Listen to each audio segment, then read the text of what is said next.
Good morning everyone.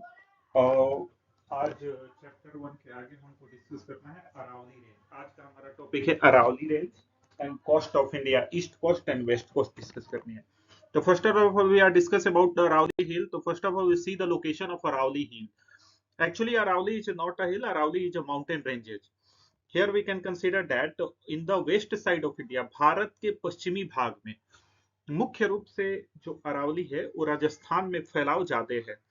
हालांकि इस map पे आप देख रहे हो यहाँ ये भारत के पश्चिमी साइड में आपको ये अरावली हिल दिख रहा है। एक चीज याद रखनी है कि दुनिया का सबसे पुराना पर्वत है। नेक्स्ट यहाँ देखते हैं। आप यहाँ देखो, ये जो रेड कलर दिख रहा है ये पूरी अरावली रेंजेज है। कहां से कहां तक गई है इसका विस्तार हम ये देखते हैं कि राजस्थान से शुरू हो रहा है। राजस्थान से होते होते यहाँ ये दिल्ली तक जा रहा है। हरियाणा में भी थोड़ी सी विस्तार है इसकी और ये दिल्ली तक जा रहा है। इसके बाद इसके बारे में कुछ फैक्ट देखते हैं। यहाँ देखते हैं अरावली हिल्स के बारे में। Oldest mountain in the world, दुनिया का सबसे पुराना पर्वत है। और यहाँ पे जो इसकी हाईएस्ट पीक है वो माउंट आबू, राजस्थान के माउंट आबू जो है अरावली पर्वत की सबसे हाईएस्ट चोटी है, पीक है। इसकी ऊंचाई है 1700 मीटर। 1700 मीटर इसकी ऊंचाई है। और बाकी इस हिल की एवरेज जो हाइट है वो 300 से 900 मीटर के बीच है। आगे देखते हैं। अब अरावली का महत्व क्या है।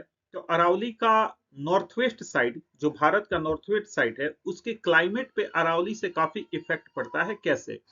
पहले तो ये नेचुरल बैरियर है। जो डेजर्ट है, आप यहाँ पे डेजर्ट देख सकते हो। डेजर्ट है ये इंडिया के, अगर मैप की बात करें हम, तो जो आप यहाँ डेजर्ट देखते हो ये वाला एरिया, तो यहाँ पे अरावली माउंटेन रेंज है। ये अरावली हो गया और यहाँ पे पूरी ये वाला एरिया डेजर्ट का पार्ट है। तो ये डेजर्ट के फैलाव को रोकता है। अगर ये माउंटेन न रहे तो ये जो डेजर्ट है वो काफी इधर भारत के नॉर्थ स्टेट में आ जाता। तो एक तो डेजर्ट के लिए नेचुरल बैरियर का काम करता है कि थार डेजर्ट की एक्सपेंडिंग न हो।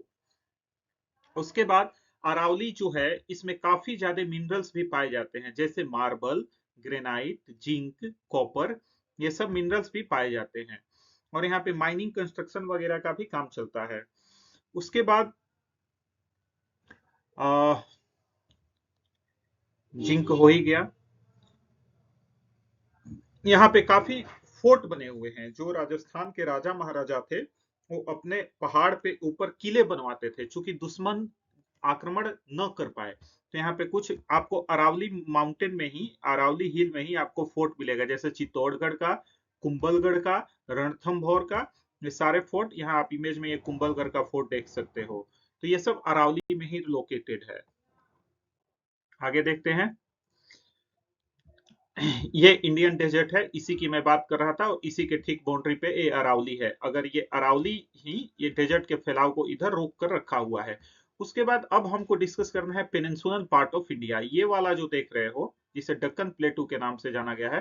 पहली बात की पेनिनसुला क्या होता है, तो जमीन का वह हिस्सा जो तीन ओर से पानी से घिरा हो, that is the called peninsula. तो भारत का ये वाला हिस्सा इधर अरेबियन सी से घिरा हुआ है और इधर बे ऑफ बंगाल से घिरा हुआ है और साउथ में इंडियन ओशन से घिरा हुआ है। तो यहाँ डिस्कस करते हैं पेनिनसुलर प्लेटू के बारे में। तो भारत में बहुत सारे प्लेटू है और सबसे इंपॉर्टेंट इसमें ट्रायंगुलर पेनिनसुला एरिया है, जो कि मिडिल से होकर साउथ तक जाता है।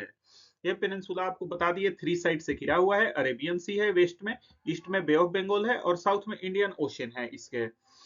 अच्छा, इसके plateau is bordered by 2 mountain range. इसके दोनों ओर, ये जो हमारा पेनिनसुलर भाग है, दोनों ओर यहाँ पे भी एक माउंटेन है जिसे हम लोग वेस्टर्न माउंटेन रेंज कहते हैं और यहाँ भी एक माउंटेन है जिसे हम ईस्टर्न माउंटेन रेंज कहते हैं। उसके बाद जो वेस्टर्न कोस्ट है, जो पश्चिमी तट है, वेस्टर्न कोस्ट है, वहां पे काफी सुंदर सुंदर वाटरफॉल है। हालांकि वेस्टर्न जो कोस्ट है वो काफी डाइवर्सिटी है। बाकी जो ईस्टर्न कोस्ट है, चूंकि भारत की मुख्य रूप से नदियां जो है ज्यादातर ईस्ट साइड में आके गिरती है, तो इन्होंने वेस्टर्न घाट, ईस्टर्न घाट को काफी काट दिया है। तो ये जो ईस्टर्न घाट है वो काफी कटा फटा है। और जो वेस्टर्न घाट है वो यूनेस्को का वर्ल्ड हेरिटेज साइट भी है, क्योंकि ये काफी खूबसूरत है। यहाँ पे काफी बायोडाइवर्सिटी है। इसे सह्याद्री की पहाड़ी के नाम से भी जानते हैं। तो एक फैक्ट हमको ये देखना है कि जो वेस्टर्न घाट है जो अरेबियन सी से लगता है, वहां जो माउंटेन है उसे सह्याद्री हिल कहते हैं, यूनेस्को का वर्ल्ड हेरिटेज साइट भी है। ईस्टर्न घाट की बात करें तो ये स्मॉलर पीसेज में टूट गया है, स्मॉलर हिल्स में टूट गया है। रीजन है इसका नदी का बहना। और इन दोनों घाट के बीच में हमारा डेक्कन प्लेट्यू है। ये वास्ट एरिया है, फ्लैट हाईलैंड है। प्लेट्यू का मतलब क्या है कि टेबल नुमा आकृति, थोड़ी सी जमीन से ऊपर उठी हुई है और ऊपर की ओर आप टेबल नुमा ऊपर की ओर फ्लैट है, तो ये है। और यहाँ पे इस प्लेट्यू से कुछ प्रसिद्ध नदियां बहती है, गोदावरी बहती है, कृष्णा बहती है, कावेरी नदियां इस प्लेट्यू से होकर बहती है। आगे बात करते हैं, इस प्लेट्यू में काफी मिनरल्स भी हैं, जंगल फॉरेस्ट भी है, कुछ फर्टाइल लैंड भी हैं जो कि एग्रीकल्चर के लिए, खेती के लिए यूज होते हैं। उसके बाद नदियों से यहाँ सिंचाई के लिए पानी मिल जाता है, गोदावरी, कृष्णा, महानदी, ये सब नदियां इसी प्लेट्यू से ओरिजिनेट होती है। यानी कि ये नदियां इस प्लेट्यू से ही निकलती है और वाटर देती है फार्मिंग के लिए, इंडस्ट्री के लिए। इसके बाद हमारे दो नदी मुख्य रूप से वेस्ट साइड में फ्लो करती है, नर्मदा और तापी, जो कि अरेबियन सागर में, विच ड्रेन इनटू द अरेबियन सी, अरब सागर में गिरती है। ये भी प्लेटू में ही है। उसके बाद कुछ जंगल है, इसमें डेंस फॉरेस्ट है जो कि ट्राइबल कम्युनिटीज का घर है। ट्राइबल कम्युनिटी यहाँ पे रहते हैं, कौन कौन से? संथाल, गोंड, बैगा, भील, कुरकू, ये सब ट्राइबल कम्युनिटी है जो इन प्लेट्यू के जंगलों में रहते हैं। इनकी अलग अलग लैंग्वेज है, अलग अलग ट्रेडिशन है और अलग अलग लाइफ स्टाइल है जीने के लिए। इसके बाद प्लेट्यू और इस प्लेट्यू पे बहुत सुंदर सुंदर वाटरफॉल भी है। और यहाँ पे हाइड्रो इलेक्ट्रिसिटी पावर जनरेशन का भी काम किया जाता है, यानी कि पानी से बिजली बनाना। ये आप देख रहे हो, ये वाला पीला कलर का जो एरिया देख रहे हो, ये प्लेट्यू है। इधर से ये यहाँ अरावली रेंज से प्लेट्यू घिरा हुआ है वेस्ट साइड से। इधर आपकी जो है वेस्ट कोस्ट की हिल है, माउंटेन है, ये वेस्टर्न, और इधर ईस्टर्न है। और ये चारों तरफ से घिरा हुआ है। और ये आपका हो गया, और इधर क्या है? गंगेटिक प्लेन है जो ऑलरेडी डिस्कस हो चुका है। और ये प्लेट्यू है हमारा पेनिनसुलर प्लेट्यू। इसके बाद हम इंडिया की कोस्ट लाइन के बारे में बात करेंगे। तो भारत की दो तरीके से कोस्ट लाइन है। कोस्ट लाइन का मतलब कि समुद्र का किनारा। तो भारत पश्चिमी साइड से और पूर्वी साइड से दो तरीके से समुद्र के किनारे लगता है। पश्चिम में अरेबियन सी है और यहाँ पे कुछ स्टेट है, और पूरब में बे ऑफ बंगाल है, यहाँ पे कुछ स्टेट है। और चूंकि यहाँ पे भारत की जो कोस्ट लाइन है तो वहाँ पे बीचेज है, पोर्ट है, बीचेज है जहाँ टूरिस्ट आते हैं समुद्र के किनारे, और वहां पे पोर्ट बनाया गया है, समुद्र वाले जहाज आते हैं। कुल मिलाकर 7500 किलोमीटर लंबाई है भारत की कोस्ट लाइन की। यानी कि गुजरात से शुरू करें और यहाँ पश्चिम बंगाल तक चले जाएं तो 7500 7500 किलोमीटर की है। अब वेस्ट कोस्ट की बात करें तो वेस्ट कोस्ट जो है वो गुजरात से शुरू होता है और केरला तक जाता है। इसके बीच में महाराष्ट्र, गोवा, कर्नाटक आप देखते हो, गुजरात, महाराष्ट्र, गोवा, कर्नाटक, केरल, ये वेस्टर्न घाट है। और इस घाट पे केवल दो नदियां जाकर गिरती है, नर्मदा और तापी, वो भी स्टार्टिंग में ही गुजरात में ही। ईस्ट कोस्ट में बात करेंगे तो ईस्ट कोस्ट में काफी नदियां गिरती है। ये कहां से शुरू होता है? बे ऑफ बंगाल जो है गंगा डेल्टा से लेकर कन्याकुमारी तक चला जाता है। इसके बीच में आते हैं पश्चिम बंगाल, उड़ीसा, आंध्र प्रदेश, तमिलनाडु, ये गिरती है। इसमें बहुत सारी मेजर नदियां आकर गिरती है। इसी के कारण तो ईस्ट कोस्ट जो है हमारा, जो ईस्ट कोस्ट वाला माउंटेन है, ये वाला जो रेंज है ईस्ट कोस्ट वाला, ये काफी कट छट गया है। इसमें महानदी, गोदावरी, कृष्णा, कावेरी, ये सब गिरती है। और कुछ यहाँ पे झील का नदियां निर्माण करती है। समुद्र में गिरने से पहले नदी की गति जो है वो धीमी हो जाती है और पानी एक जगह जमा हो जाता है तो झील का निर्माण होता है। जैसे चिल्का लेक है उड़ीसा में, पुलिकट लेक है आंध्र प्रदेश में। और यहाँ नदियां डेल्टा बनाती हैं। डेल्टा क्या होता है और एस्च्यूरी क्या होता है वो नेक्स्ट वीडियो में हम लोग डिस्कस कर लेंगे।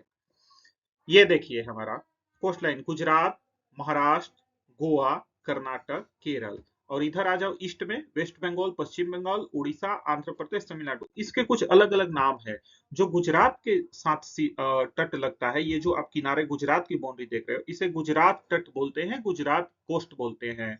जो महाराष्ट्र वगैरह में और गोवा तक लगता है, इसे हम कोंकण कोस्ट बोलते हैं। और जो कर्नाटक और केरला में लगता है, इसे हम मालाबार तट बोलते हैं।